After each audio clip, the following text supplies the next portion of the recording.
And we're back in the building, back with some more boxing. Don't forget to subscribe to the channel, smash the like button, and all that good stuff. Now guys, Devin the Dream Haney, he is set to face off against Regis Prograde, the WBC Junior Welterweight Champion. That fight is set to take place December the 9th at the Chase Center in San Francisco. And a fight that's highly anticipated by a lot of Devin Haney's fans, being that this is his first time fighting at 140, and they want to see how well he does in the new weight class. Now, with that being said, he has vacated all the titles at 135, and a lot of people, I would say some people aren't too happy about it due to the fact that they wanted to see him mix it up with either Shakur Stevenson or Gervonta Tank Davis. And it's looking like that's not going to happen now or anytime soon. Those are fights that I wanted to see as a boxing fan. You know, I wanted to see those guys mix it up because, you know, they're, you know, some of the best young guys in the sport right now. And you guys know how hard it is to get these fights over the hump. And now with, you know, him moving on to the new weight class, we might just have to wait a little bit longer if we even get these fights at all. So we're just going to have to wait and see with that one. But with that being said, the WBA, now that is vacated, they want to elevate Gervonta Tank Davis to the full champion now. If you didn't know, Gervonta Tank Davis is the regular champion at WBA at 135. And now they want, like I said, to elevate him to full status. Now, Gervonta Tank Davis doesn't really want that. He posted on his Twitter, he said that, "I don't want that ish." That's a quote from him.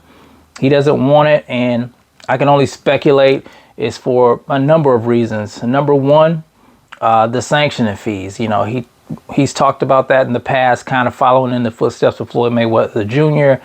He doesn't want to pay the sanctioning fees. Number two, the email champion effect. You guys know he gave Devin Haney, you know, a lot of hell about him being an email champion. A lot of people were saying that about him until he became the full-fledged undisputed champion. And now if he was to take the belt that Devin Haney dropped, you know, how bad would that look? You know, the optics of that would be bad. He would be the email champion.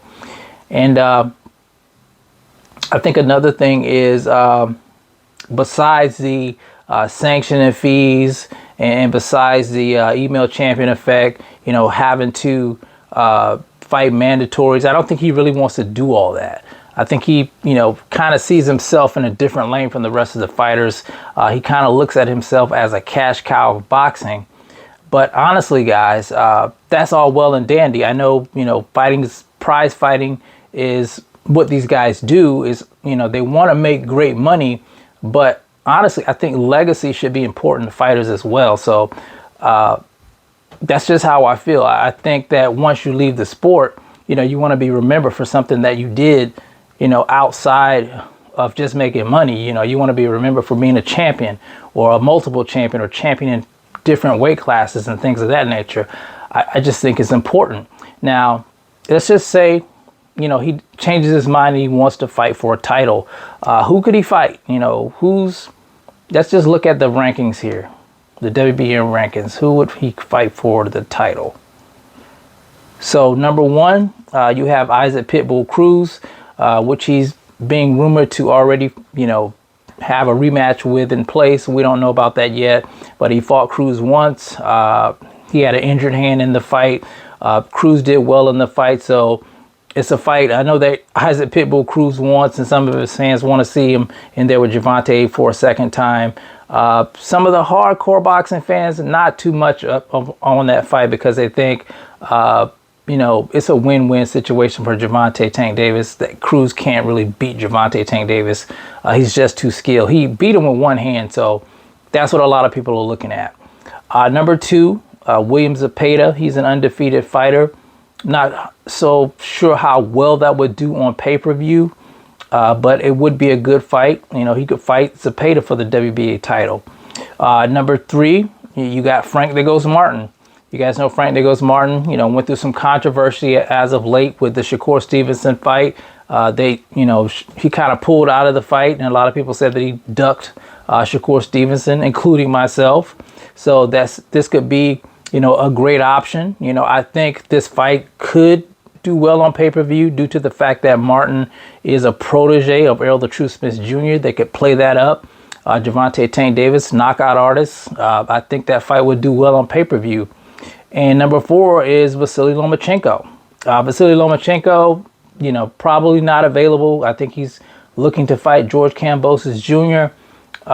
Next. But could you imagine that fight? Gervonta Tank Davis versus Vasily Lomachenko for the WBA title at lightweight. I think that would be great. I think that would be a great pay-per-view fight.